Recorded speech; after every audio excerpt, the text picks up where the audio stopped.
What's up, meatheads? Coach MANdler here, Team Swole Patrol. Got a killer video lined up for you today.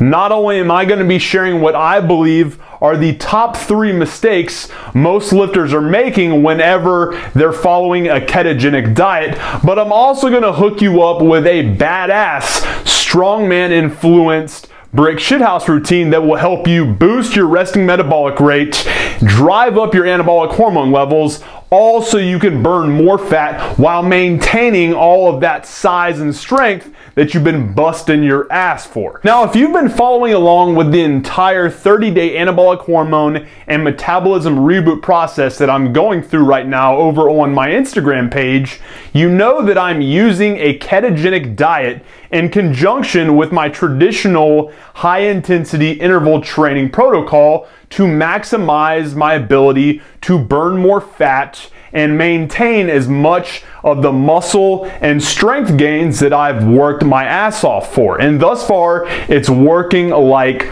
crazy.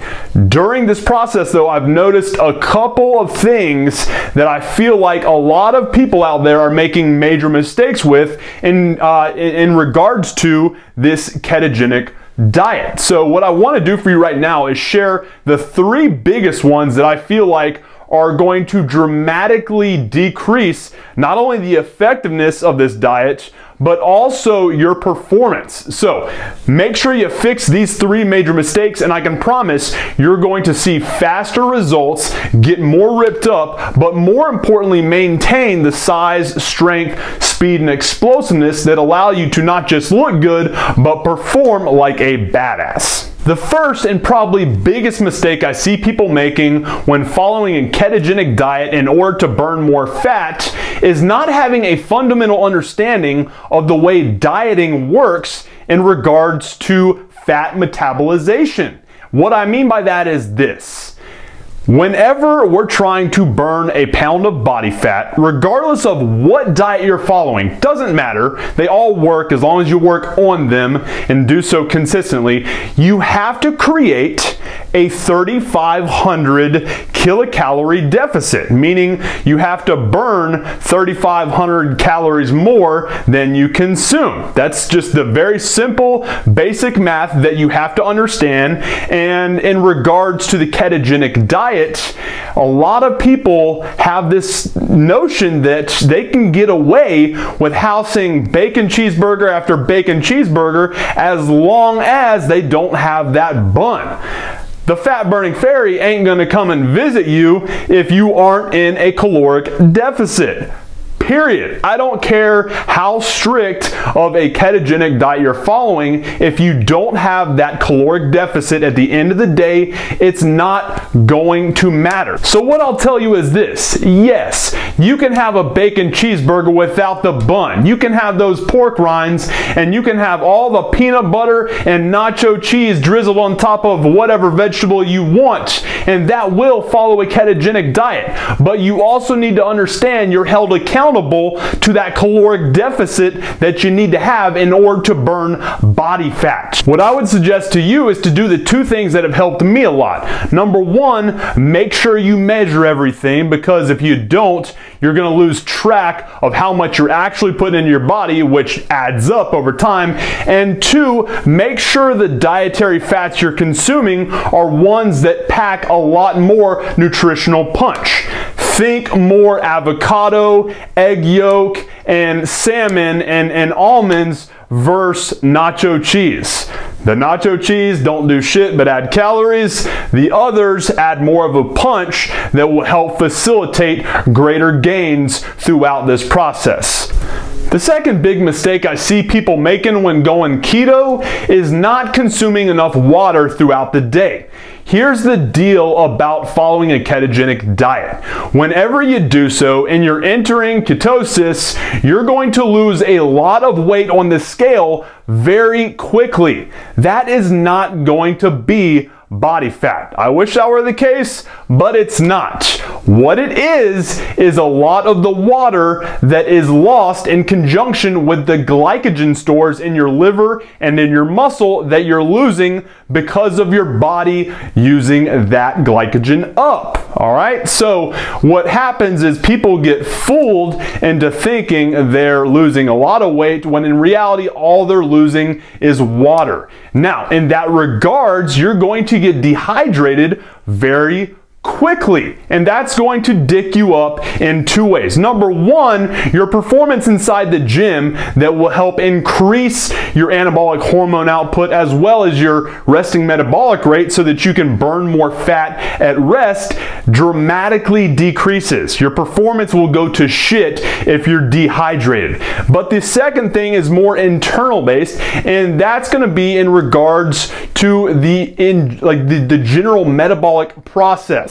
All right, your metabolism and all the processes that it uses to turn matter into energy is going to be dramatically slowed, and that's not something we want. So in order to prevent this from occurring, simply make sure you're consuming at least a gallon of water a day so that you don't suffer the negative consequences of dehydration. And the third biggest mistake I see guys make when following a ketogenic diet is being way too big of meatheads and consuming way too much protein in their diet. Let me give you a quick rundown of how you follow a ketogenic diet. The whole purpose is to put your body into a state of ketosis so that it relies on dietary fat and existing body fat to produce the ketone bodies necessary to fuel muscular contraction. When you go extremely low carb and you use up all of your glycogen stores in your liver and in your muscle fibers, you then produce those ketone bodies in your liver. That's great and all's well when that's the case, but unfortunately, so many meatheads out there are just consuming way too much protein to support that. What happens is that although inefficiently as it may be, your body can convert amino acids that it gets from protein into ATP through what's called the Krebs cycle. So the whole process of going low carb in order to get into a state of ketosis is completely mitigated by the fact that you're consuming way more protein than dietary fat. The simple solution is this. Number one, you gotta up your fat content, making sure that they're good quality fats that pack more nutritional value than those shitty fats we talked about earlier, but also make sure you're not going overboard with your protein. All right, very simply put, anywhere from the 1.5 to 1.75 grams of protein per kilogram of body weight is going to be more than enough. I know for some of you meatheads out there that doesn't sound like that much. Hell, I'm 220 pounds at this point, maybe a little bit less, give or take, and I'm only consuming about 175 to tops 200 grams per day, and that's more than enough for me to maintain my size gains. So you don't need 1 to 2 grams per pound of body weight. Consuming those mega doses of protein is just not necessary and will actually negatively impact the quality you get in the results department from a ketogenic diet, because what happens is your body will rely more on the ATP it gets from the breakdown of those amino acids in the Krebs cycle more so than the ketone bodies it gets from the breakdown of dietary and body fat. Not what you want. Keep it real with the protein. Quit being a meathead. Hopefully those tips helped. If you do have any further questions about how to match up a ketogenic diet with a high intensity training protocol, simply leave those questions down in the comment section below and I will get to them as soon as I possibly can. Now, enough diet talk. Let's get to some training. Check out today's badass strongman influenced brick shit house routine.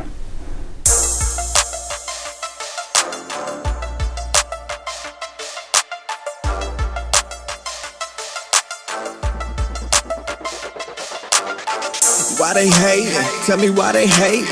I'm just about this money, I'm trying to make it damn right. So keep talking those threads, that ain't gon' stop me when my pockets on flex. Oh, but who the fuck is counting?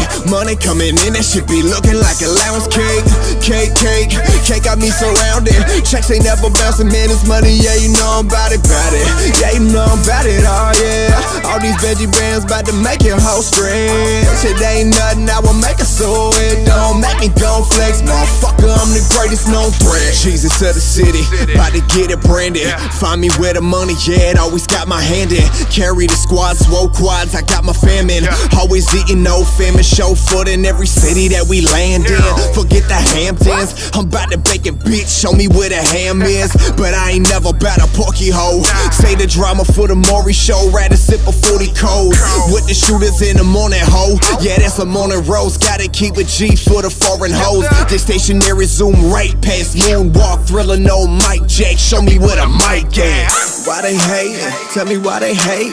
I'm just about this money, I'm trying to make it damn right. So keep talking those threads, that ain't gon' stop me when my pockets on flex. Oh, but who the fuck is counting? Money coming in, that shit be looking like allowance cake. Cake got me surrounded. Checks ain't never bouncing, man, it's money, yeah, you know I'm about it. Yeah, you know I'm about it, oh yeah. All these veggie brands about to make your whole strand. Shit ain't nothing, I will make it so it don't make me gon' flex. Motherfucker, I'm the greatest known threat. They say with life you gotta live and learn, but I just learn from others. Say fuck it and go get it first. I know you ain't about to be. Dude, thanks for checking out today's video. As always, if you dig what you saw, let me know by hitting the like button. Subscribe to the channel by tapping on my ugly mug down below, and make sure you grab your free copy of the Performance Bodybuilding Blueprint that I put together for you by clicking on that download button right there. Appreciate your time, guys. Have a good one. MANdler out.